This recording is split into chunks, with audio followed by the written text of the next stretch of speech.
I honestly cannot believe I'm about to say this, but I think it's not unfair if we declare Arolake as the most foolish woman of this entire show. Like, what the is she doing?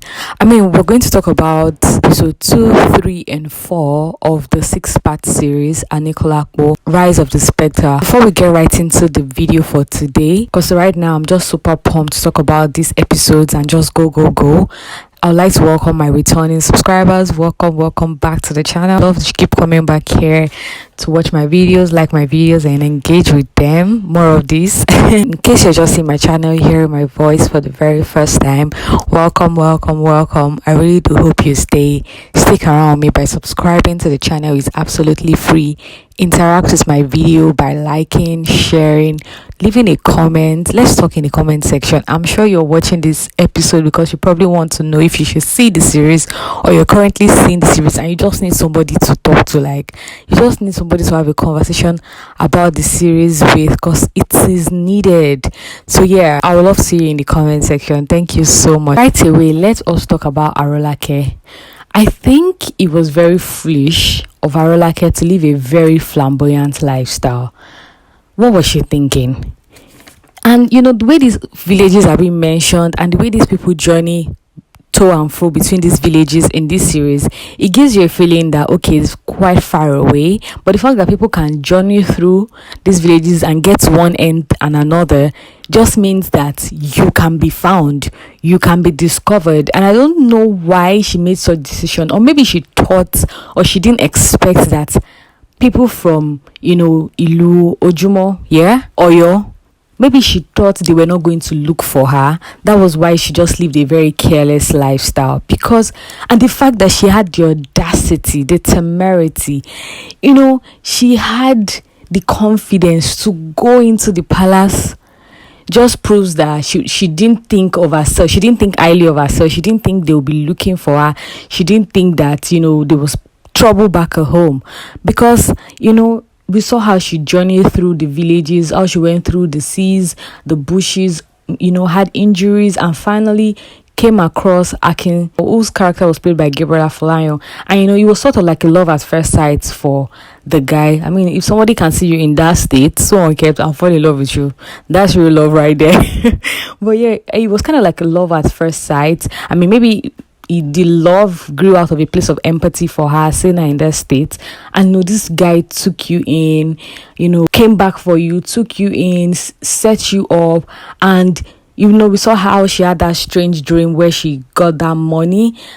I don't know why she always has access to good things. Like, first it was the Eyakala's power that she momishly gave it to a man, and now this bag of money that never ends. It feels like a bottomless bag, and so she became wealthy overnight.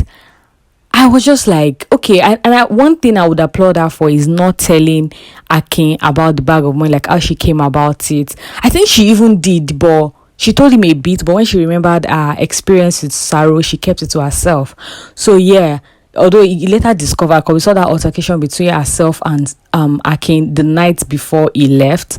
So I'm just like, this lady should have just stayed in a place. In fact, there was no need for her to welcome a man in her life. Yes, Akin was of great help and support to her, but she should have set boundaries, sleeping together, all of those things. That's why Akin was getting really entitled and very demanding. And I mean, his feelings are valid. Someone that you've nurtured, you've lived with for 3 years, and the person keeps saying no to your love, and the person is welcoming you, the person is getting intimate with you. Of course, he was putting ideas in his head and giving him hope, and just kept pulling him along the way and just using him basically. So at some point, I was just like, Akin, I beg, is love by force? Like, is it by force? But I can also understand where he's coming from. Like, he would run errands for her, risk his life for her. Imagine if he had gone to the palace and they had detected that he was from Arolake, they could have killed him or something.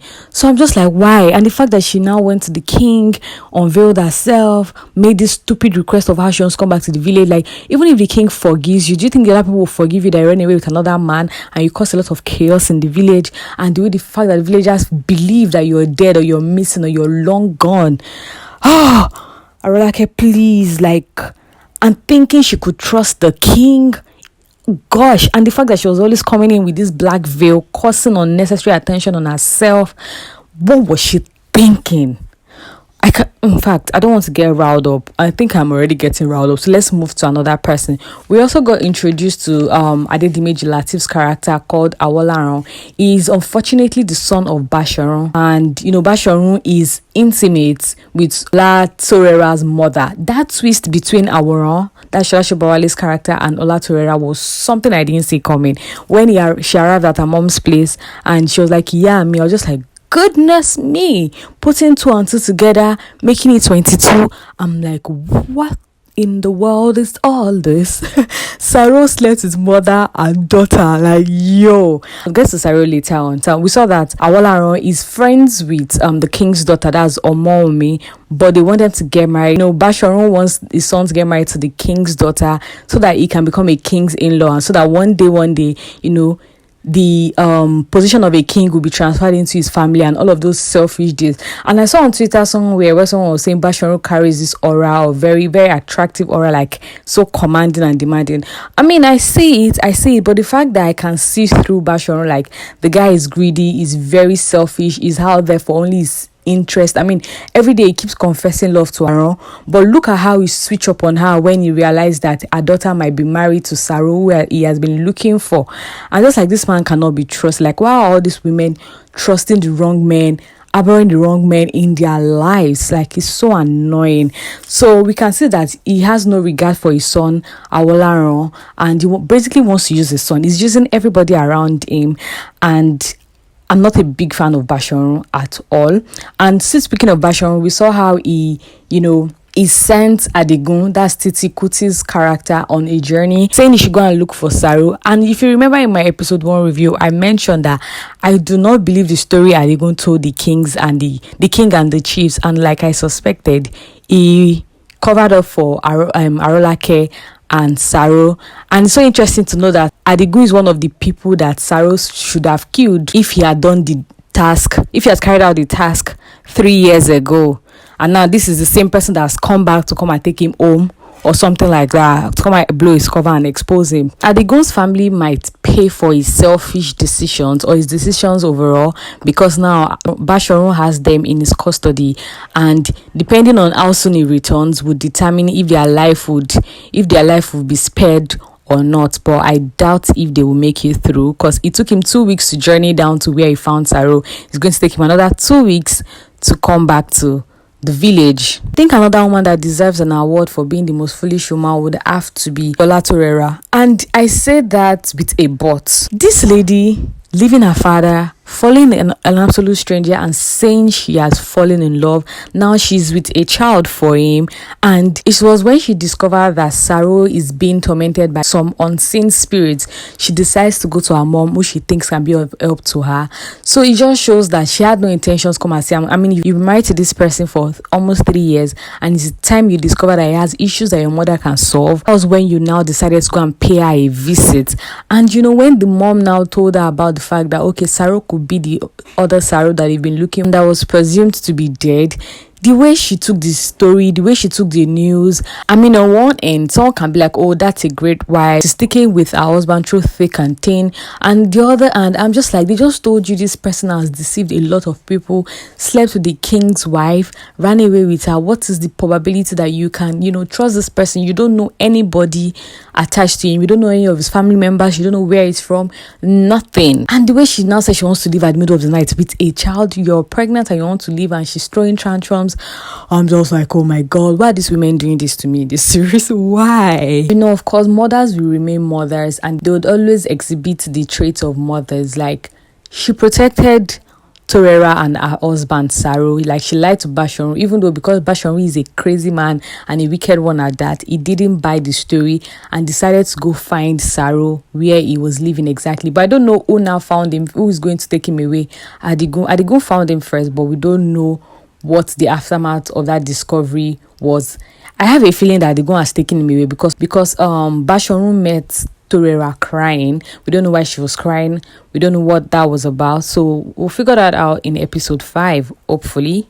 Definitely. It has a very crazy humor. Like, imagine Awaron telling Saro years back that she can't marry him and that she prays for a woman that will love him regardless of all things, respect him, be there for him, care for him. And that's exactly what or who her daughter is to Saro now. And so now she's conflicted on, my daughter is who I've prayed for this young man, but my daughter cannot be with this young man because a lot is at stake. It's going to be to her detriment majorly. Oof, life is funny, guys. Now, down to Saro. I don't even know what to make of Saro. I don't even know what to say about him. But it looks like Nemesis is catching up with him gradually. We saw that when Adigun walked into the house or walked into his place, he looked sick. He didn't look like he had much strength. So I wonder what's been going on with him. Is it that the ghosts are causing him to have some sort of illness, considering the fact that his time is running out and it's time for him to go? So yeah, I really don't even know what to say. I feel like I had something to say. Yes. And I feel like Saro deserves everything that is happening to him right now, because he slept with a mother and a daughter, and he also slept with the king's wife, the queen, which is a taboo. Both of these things are taboo in Yoruba land. I don't know of other tribes, but a man doesn't sleep with a mother and her daughter, and it is a big taboo to sleep with the wife of a king. Either he's alive or he's dead. Even if he's dead, no boy is allowed to get married to a king's wife. She's forever taken. No other man can have her. So I'm just like, this guy has done a lot of things. Aside from all the things he has put his hand into, Akala and all of those things, he has committed a lot of atrocities that can bring his life to a halt right now. Are you enjoying Anikulapo so far? In this episode, I think in my next recap, is going to be my final recap for Anikulapo. That's recap of 5 and 6. I'm going to talk about my overall take on Anikulapo. Do you think it was necessary? Did this new part add or take away from it? What was the story? How was the the character development for all other characters and even the characters we got? What do we think about them majorly? Let me know in the comment section. And I'll love to see you in my next review. Check out my other videos as well. And don't forget to like, comment, and share.